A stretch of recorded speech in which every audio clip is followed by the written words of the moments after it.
ಜಿ5 ಇರುವಾಗ ನೀವು ನಿಮ್ಮ ನೆಚ್ಚಿನ ಶೋಗಳನ್ನ ಎಂದಿಗೂ ಮಿಸ್ ಮಾಡಿಕೊಳ್ಳುವುದಿಲ್ಲ. ಅದು ಸಂಪೂರ್ಣ ಉಚಿತವಾಗಿ. ನೋಡೋ, ದುಡ್ಡಿನ ಬೆಲೆ ಗೊತ್ತಾಗ್ಲಿ ಅಯೋಗ್ಯನಿಗೆ. ಗೊತ್ತಿದೆ ತಾತ, ಅದಕ್ಕೆ ಅಂತಾನೆ ಅವರು ಹಗಲು ರಾತ್ರಿ ಕಷ್ಟಪಡ್ತಾ ಇದ್ದಾರೆ. ಚೆನ್ನಾಗಿ ಸಂಪಾದನೆ ಮಾಡಬೇಕು, ಚೆನ್ನಾಗಿ ದುಡಿಬೇಕು, ನಮ್ಮನ್ನೆಲ್ಲ ತುಂಬ ಚೆನ್ನಾಗಿ ನೋಡ್ಕೊಬೇಕು ಅಂತ ಅವ್ರ ಮನಸ್ಸಲ್ಲೂ ಇದೆ ತಾತ. ಅದಕ್ಕೆ ತಾನೇ ಅವನು ಇಷ್ಟೆಲ್ಲ ಕಷ್ಟಪಡ್ತಾ ಇರೋದು. ತಾತ, ನಿಮ್ಮ ದುಡ್ಡನ್ನ ನಾನು ಮುಂದಿನ ತಿಂಗಳು ನನಗೆ ಬರೋ ಸಂಬಳದಲ್ಲಿ ಕೊಟ್ಬಿಡ್ತೀನಿ, ಸರಿನಾ? ಹೌದೌದು, ಬರೋ ಸಂಬಳ ಎಲ್ಲ ನನಗೆ ಕೊಟ್ಬಿಟ್ರೆ ನೀನೇನು ಮಾಡ್ತೀಯೋ? ಬರೋ ಸಂಬಳದಲ್ಲಿ ಸಾಲ ತೀರಿಸಿ, ದುಡಿಯೋದ್ರಲ್ಲಿ ಚೂರು ಪಾರು ಉಳಿಸಿ, ಉಳಿದ ಸಾಲಗಳನ್ನೆಲ್ಲ ತೀರಿಸ್ಕೊಂಡು ನೆಮ್ಮದಿಯಾಗಿರಿ. ಥ್ಯಾಂಕ್ಸ್ ತಾತ. ನಿನ್ನ ಮುಖ ನೋಡಿಕೊಂಡು ಅವನ್ನ ಬಿಡಬೇಕಷ್ಟೇ.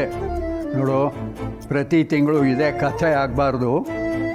ಅವನ್ನ ಸಾಲ ತೀರಿಸೋದಕ್ಕೆ ಬೇರೆ ಏನಾದರೂ ವ್ಯವಸ್ಥೆ ಮಾಡ್ಕೊಳ್ಳೋಕೆ ಹೇಳು. ಸರಿ ತಾತ. ಏನೋ ಲೆಕ್ಕಾಚಾರ ಹಾಕ್ತಿದ್ದೀರಾ? ಬರೀ ಇದೇ ಆಗೋಯ್ತು ಲೆಕ್ಕಾಚಾರದ ಬದುಕು.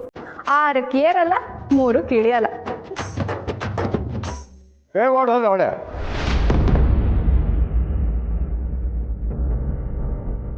ತಿರುಗೋ ಈ ಕಡೆ.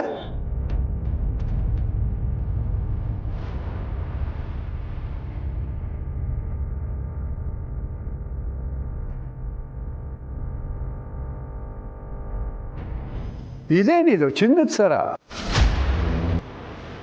ಹೇಗೆ ಬಂತು ನಿನ್ನ ಹತ್ರ?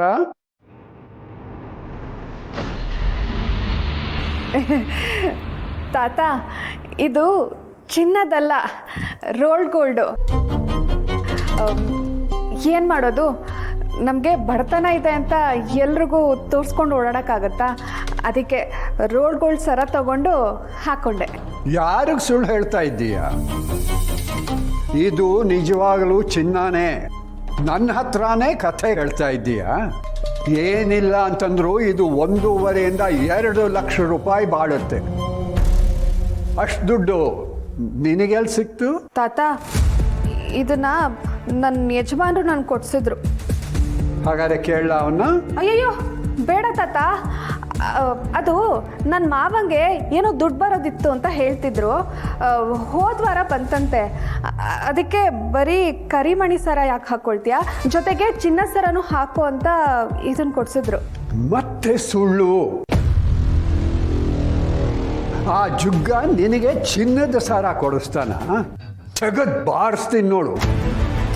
ಹೇಳ್ತೀನಿ, ಈ ಸರನ ನಾನೇ ಮಾಡಿಸ್ಕೊಂಡೆ. ದುಡ್ಡು ಕೊಟ್ಟಿದ್ದು ದೀಪಿಕಾ ಮತ್ತೆ ಶಾರ್ವರಿ ಚಿಕ್ಕಮ್ಮ. ಜಿ5 ಆಪ್ ಡೌನ್ಲೋಡ್ ಮಾಡಿ ಎಲ್ಲಾ ಸಂಚಿಕೆಗಳನ್ನು ಸಂಪೂರ್ಣ ಉಚಿತವಾಗಿ ನೋಡಿ.